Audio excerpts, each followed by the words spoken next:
Hey guys, welcome back to the Rochelle B Show. I'm sitting here with a special guest, William Adoasi. Did Perfect. I say it right? Okay, woo, I got it.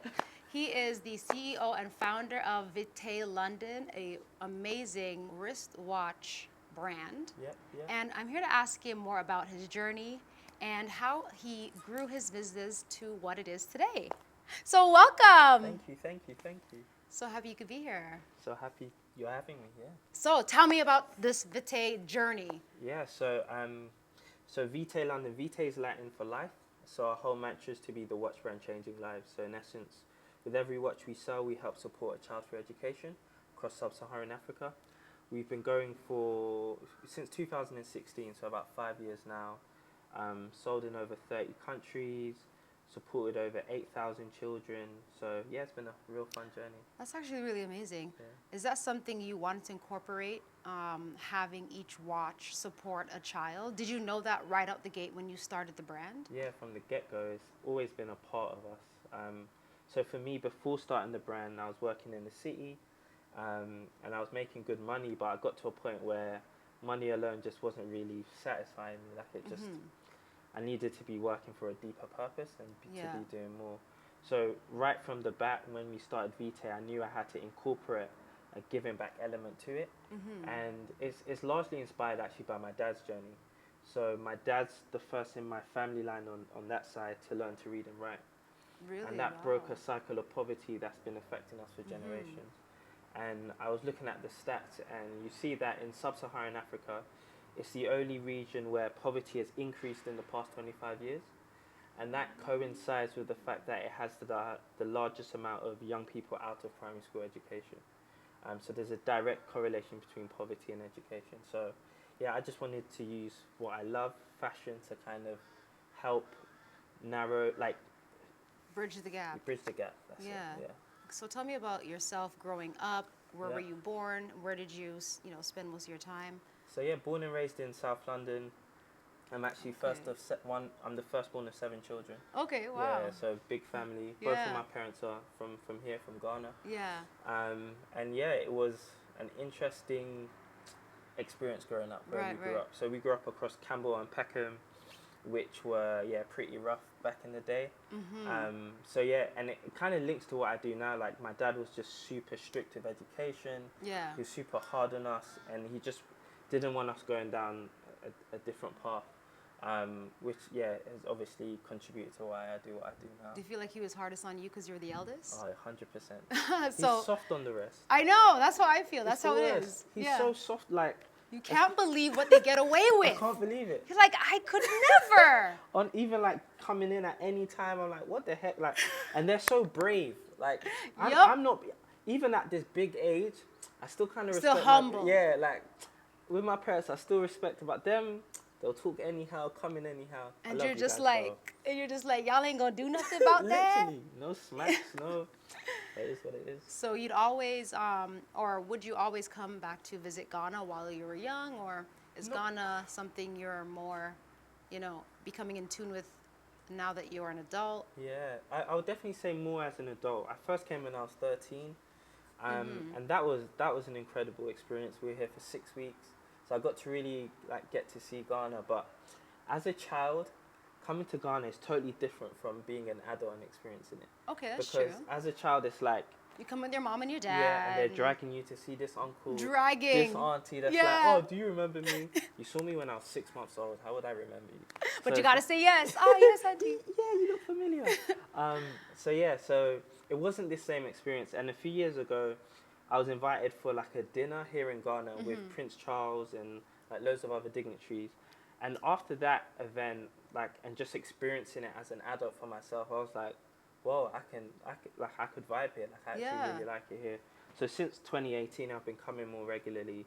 And then last year, I made the move to come. Oh, just last year. Yeah. Okay, good for you. Thank you, Congrats. thank you. Okay, so we're almost like the same. Yeah. I just moved here, but you haven't been here that much longer than me. Just last So we're September. both new. Yeah, 100%. Okay, but I'm more new. Oh yeah, so your watches are making a huge impact on individuals. And what else do you want to do in that realm of giving back and supporting, communities across Africa, in Ghana? Yeah. What else do you envision? I just want to do what we're doing now, but on a much larger scale. I want to get, so our whole like vision and passion is to remove barriers to education. So Right. we do that through providing school uniform to children across Southern Africa. Across West Africa, we provide solar lamps so that Oh, wow. the young people in the rural areas don't have to walk for hours or burn harmful fuels in order to study in the evenings. So those are two barriers we've obviously identified and we're looking to solve, but there's so many others. We'd love to get to a point where we're building libraries, building schools, Yeah. and just impacting as many young people across the continent as possible. That's amazing. I actually recently started giving back in here in Ghana in this small village called Dagome, and I've been, well, not been. I'm still continuing to help support the community, but last time I was there, I bought some computers. Oh. The school had 400 students and no computers, right? Crazy. And it's crazy because these kids can be the future. These kids could be the next 2021 president and or no computers. no It's computers. So so sad. it's really amazing to be able to give back. So back to the brand. How long has Vitae been in existence? So yeah, we launched in 2016. So we've been in existence for 5 years, and I always just describe it as like a beautiful struggle, especially the early days. Now it's less of a struggle, but like the early days, you're not making any money really for yourself. Yeah. You're just every penny you get, you're pumping it back in, and it's been a great journey. But I realized that I was meant to do it when I'm working these ridiculously long hours, but it doesn't have the strain on me that the 9 to 5 did, Right. even though I left at 5 or 6. So I realized that I was really in my zone, in my element, and yeah, it's been great. Did you quit your job, your day job, your Yeah. 9 to 5, to focus on Vitae, or was it a gradual? I always encourage people to do it gradually, but I'm a bit crazy, so I just jumped out. Like I literally just said, I'm doing this. So like one day, I think my manager was even confused because he's like, "Where's this come from?" But in the background, I'd like saved up some money, bought the products, bought the first batch. As soon as the first batch landed, I literally went to my manager and quit my job. And for me, I have this kind of why not mentality. Like what literally. What's just the worst that could Yeah, happen? what's the worst that could happen? In a worst case scenario, I get another job and I carry on like. Right. But I'd rather be all in with what I really want to do than be half-hearted. So I just went for it. So in hindsight, would you do it again the same way, or Well, do you it's feel? worked out, so yeah. I Yeah, would. you do it again. I would. It's worked out, but if I'm honest, I would encourage people maybe not to, just so it doesn't put as much of a strain on you, on your relationships, on life. Like, yeah, being all in can do that. Yeah. But yeah, for me, it's worked out, and I'm glad I did. Did you have any doubts in the beginning phases when you're trying to grow the brand, you're trying to get the word out there, and I think you get doubts like, maybe. Did you ever say like, "Oh my God, why did I quit my job?" Did you ever think that? Like, damn. Never to that extreme, but yeah, there were times where I was just like, this is long. Or I was just like, I'd be on Reed or Indeed looking at jobs and thinking, maybe I'll just grab one of these, a nice salary. A little would be part-time good. thing. Do you know what I mean? Yeah. But I'm glad I didn't. But there were times, yeah, you obviously have doubts, but the way I see it is I look at all these other well-established brands of recent years, and I'm like, my designs, I can design watches better than these brands. I can bring them to market at an affordable price. Plus, I'm giving back. So if they're able to make millions, why can't I? Why can't you? Yeah, that means I just need to hack. I need to find out how to do it. Right. But once I saw that they could do it, They're human. You're human. exactly, same 24 hours. So Yeah. yeah, I just like having that mentality and mindset really just helps you to push on, because you realize there really aren't the limits that you think there are. It's so true. Like when you see other people, it's like they feel worlds apart. Yeah, yeah. But they're people. They're human. They eat food. They sleep at literally. night. And even like doing this work, I've managed to. So I've been mentored by Richard Branson. We've given our watches to people like Pharrell Williams, Ava DuVernay, and when I connect with those people, that's when it really dawns on me that they're just people who've been very dedicated to a craft, to an area, which has set them apart. And if we all do the same, they're just human beings. It's the dedication that Literally. is the difference. Literally. And were you always like an artist type of individual, creative individual? Yeah, so it's weird. I feel like I'm the perfect juxtaposition of like creativity, but being like business minded at the same time, which which isn't something you always see. No, But I like, wish. huh? I wish. I'm all creative and like 2% business. I'm literally like 50-50.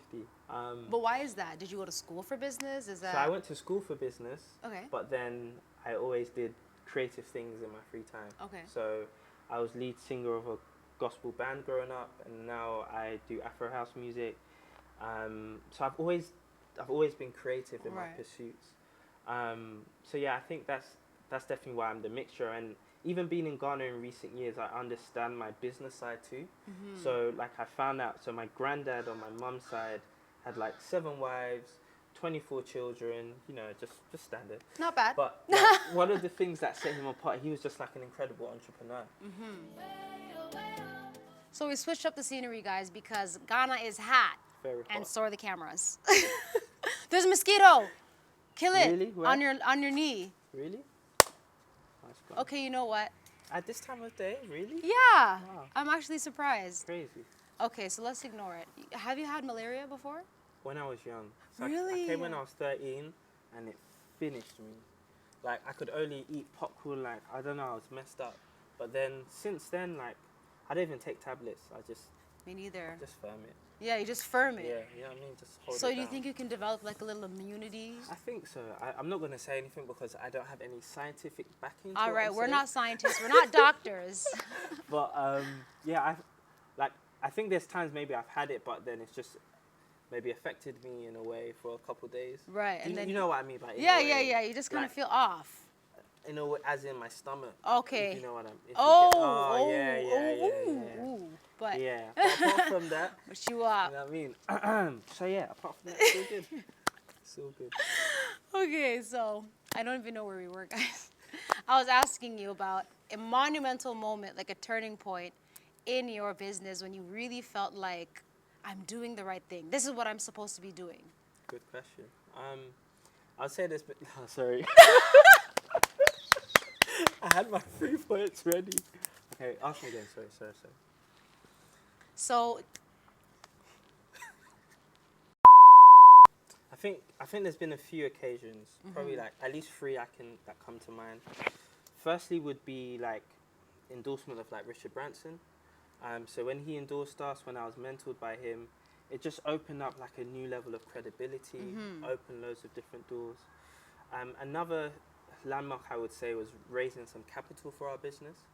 how'd you do that? So I raised via 2 methods. One VC, so a VC investor called Backstage Capital Okay.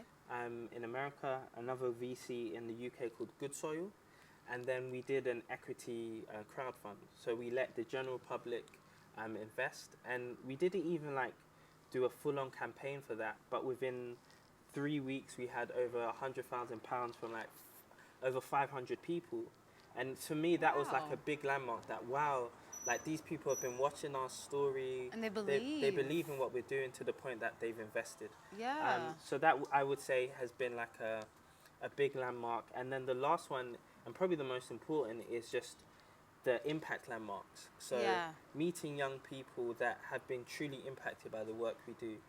For instance, there's a young girl from South Africa called Lile.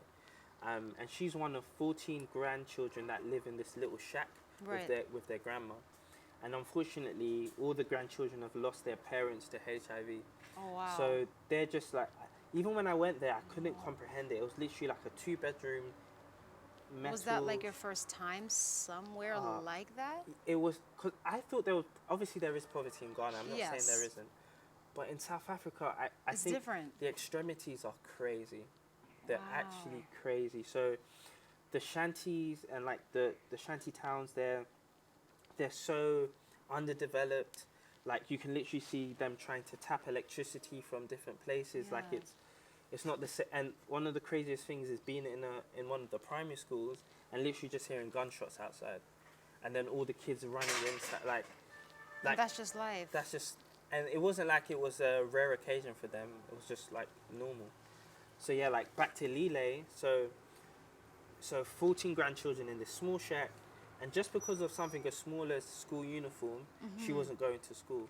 So it was amazing to go to South Africa, be able to give her the uniform, go back 2 years later, see her in a school environment, thriving, doing well. Like, for me, that's what tells me to keep going more than anything. Right. Oh, there's nothing like that feeling of gratification when you're helping someone else. And it's like so small, as I'm sure her uniform wasn't that expensive. Yeah, it wasn't wild. Like, it's so minute, especially to us in the West. And I think that's why I started Vitae. In a weird and kind of cynical way, I wanted to redistribute funds from the West straight to young people. So in you're Africa. Robin Hood. In essence, yeah. I'm the Robin Hood of watches. Right? I'm the African Robin Hood of watches. I'm going to put that in my IG. Yeah, African Robin Hood. So literally, I wanted to be able to do something and give back. And not only just be able to give back once, but to be able to give back in a continuous way, in a scalable way that can just keep growing without end. So yeah. That's my most favorite part. So that was the inspiration you feel to become a business owner, like working for yourself? Was that a part of the inspiration? 100%. I think the most important thing for me is freedom. Like, and I think being an entrepreneur and generating enough money in a capitalist world gives you freedom. Yes. As sad as that sounds, there is no freedom in a capitalist structure without capital. Right. So for me, yeah, that's the one thing I love about being an entrepreneur more than anything is that freedom. And I think intrinsically, I'm very hardworking, but I'm also very lazy. So I'm always like finding hacks to mean I do as little work as possible. Work smarter, not harder. Than harder. So the 9 to 5 route just didn't make sense for me because I had to work these set amount of hours. And you have no time for yourself. You're finishing. But I only get this amount at the end of the month. Whereas I can now create systems where I work a 20th of that time and I make 10 times more than like 9 to 5 just ceased to make sense for me. Yeah, that's so true. Wow, I love your story. Thank you. And so, where can people find you on Instagram and your website? Yeah. Tag yourself. Of course. So shameless. Go. Plug. Hey. So my social media. So my personal Instagram handle is William Adoasi. Adoasi spelled Adoasi. And then our business is Vitae London. So Vitae London. Yes. That's across all platforms, and the website's vitaelondon.com. Wicked. And if you use the code Rochelle B20, you'll get 20% off a watch. Surprise! A watch, yeah. Go for it, honey. Oh, and you also had glasses. Or Yes. do you have glasses? Or are you coming up with more, or was it just a pop-up shop? We usually bring out the sunglasses in UK summertime. Summertime, okay. Yeah, so we usually bring them out so I'll just design a limited collection and drop it around then. So that's typically what we do. We've got some jewelry as well. So like this ring is one I designed. Accessories. So yeah, just other accessories that complement the watch. Awesome. Wow, that's amazing, William. So William and we actually chit-chat every now and again about the state of Ghana and, how we feel Ghana can improve. For sure. So next time, I think we're going to chat more about that, right? No doubt. And Let's our do thoughts and just exploring. And you guys can get involved too. If you guys want to participate in how William is giving back, how can they buy a watch? It's as simple as that. Buy a watch, buy a product, tell people about us. And on our website, it lists the 2 charities we support. So House of Wells and Pen to Paper. So if you're one of those people that's just doesn't like nice things, if you don't like good things, then you can just give directly like that. But yeah, buy a watch, that's the best. Yeah, perfect. So where's your watch featured besides your website if someone wanted to get it? Yeah, we predominantly sell direct to consumer on our site. But thankfully recently we've actually been taken on by Nordstrom. So they've stocked us in 30 of their stores. And we're online on Nordstrom.com as well. So awesome. Especially for people based in North America, I think that's probably the best, a great place to get plugged best way to get it. Perfect. That's amazing, you guys. So check out Nordstrom if you guys want to get a watch. And if you guys want to support William's charity and giving back, right? No doubt. All right. Thank you so much, William. Peace. So we're going to see William next time, and we'll have real interesting topics. So get political. Yeah, we'll get dangerous. Is that what it'd be? Yeah, let's do it. Oh, wow. Okay, cool. Risking it all. See you guys next time. Peace.